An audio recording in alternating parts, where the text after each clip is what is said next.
कोई कहते हैं कि अब देर नहीं होनी चाहिए, भारत जल्द से जल्द दुनिया की तीसरी सबसे बड़ी इकोनॉमी बनना चाहिए। साथियों, मैं इसलिए पढ़ रहा था कि मेरे देशवासियों ने सुझाव दिए, मेरे देश के सामान्य नागरिक ने ये सुझाव हमें दिए हैं। मैं समझता हूं, जब देशवासियों की इतनी विशाल सोच हो, देशवासियों के इतने बड़े सपने हो, देशवासियों की इन बातों में जब संकल्प झलकते हो, तब हमारे भीतर एक नया संकल्प दृढ़ बन जाता है, हमारे मन में आत्मविश्वास नई ऊंचाई पर पहुंच जाता है। और साथियों, देशवासियों का ये भरोसा सिर्फ कोई इंटेलेक्चुअल डिबेट नहीं है, ये भरोसा अनुभव से निकला हुआ है। ये विश्वास लंबे कालखंड के परिश्रम की पैदावार है। और इसलिए देश का सामान्य मानव याद करता है, जब लाल किले से कहा जाता है कि हिंदुस्तान के 18,000 गांवों में समय सीमा में बिजली पहुंचाएंगे और वो काम हो जाता है, तब भरोसा मजबूत हो जाता है। जब ये तय होता है कि आजादी के इतने सालों के बाद भी 2.5 करोड़ परिवार ऐसे हैं जहां बिजली नहीं है, वो अंधेरे में जिंदगी गुजारते हैं, 2.5 करोड़ घरों में बिजली पहुंच जाती है, तब सामान्य मानवीय का भरोसा बढ़ जाता है। जब लाल किले से स्वच्छ भारत की बात कही जाए, तब इस देश के अग्रिम हरोर पंक्ति में बैठे हुए लोग हो, गांव के लोग हो, गरीब बस्ती में रहने वाले लोग हो, छोटे छोटे बच्चे हो, हर परिवार के अंदर स्वच्छता का वातावरण बन जाए, स्वच्छता की चर्चा हो, स्वच्छता के संदर्भ में एक दूसरे को रोक टोकने का निरंतर प्रयास चलता रहे। मैं समझता हूं कि ये भारत के अंदर आई हुई नई चेतना का प्रतिबिंब है। जब देश के सामने लाल किले से कहा जाए कि आज हमारे परिवारों में 3 करोड़ परिवार ऐसे हैं जिनके घर में नल से जल मिलता है, आवश्यक है हमारे इन परिवारों को पीने का शुद्ध पानी पहुंचे।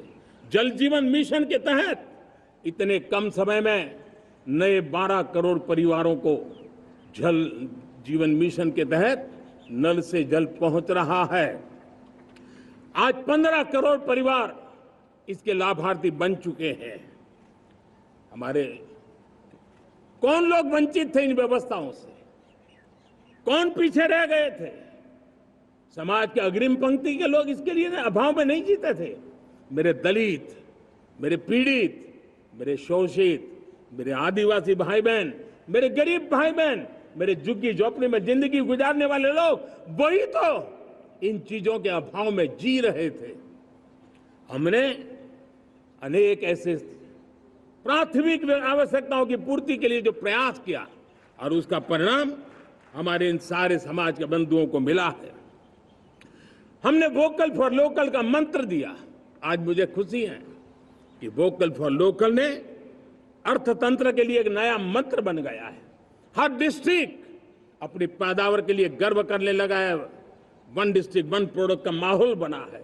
अब 1 डिस्ट्रिक्ट 1 प्रोडक्ट को 1 डिस्ट्रिक्ट का 1 प्रोडक्ट एक्सपोर्ट कैसे हो, उस दिशा में हर जिले सोचने लगे हैं। रिन्यूएबल एनर्जी का संकल्प लिया था। G20 समूह के देशों ने जितना किया है उससे ज्यादा भारत ने किया है, और भारत ने ऊर्जा के क्षेत्र में आत्मनिर्भर बनने के लिए, ग्लोबल वार्मिंग की चिंताओं से मुक्ति पाने के लिए हमने काम किया है। साथियों, देश गर्व करता है आज जब फिनटेक की सफलता को लेकर पूरा विश्व भारत से कुछ सीखना समझना चाहता है, तब हमारा गर्व और बढ़ जाता है। साथियों, हम कैसे भूल सकते हैं कोरोना के वो संकट काल। विश्व में सबसे तेज गति से करोड़ों लोगों को वैक्सीनेशन का काम हमारे इसी देशों में हुआ। यही देश हैं जो कभी आतताई आतंकवादी हमें आकर के मार के चले जाते थे। जब देश की सेना सर्जिकल स्ट्राइक करती है, जब देश की सेना एयर स्ट्राइक करती है, तो देश के नौजवानों का सीना ऊंचा हो जाता है, तन जाता है, गर्व से भर जाता है।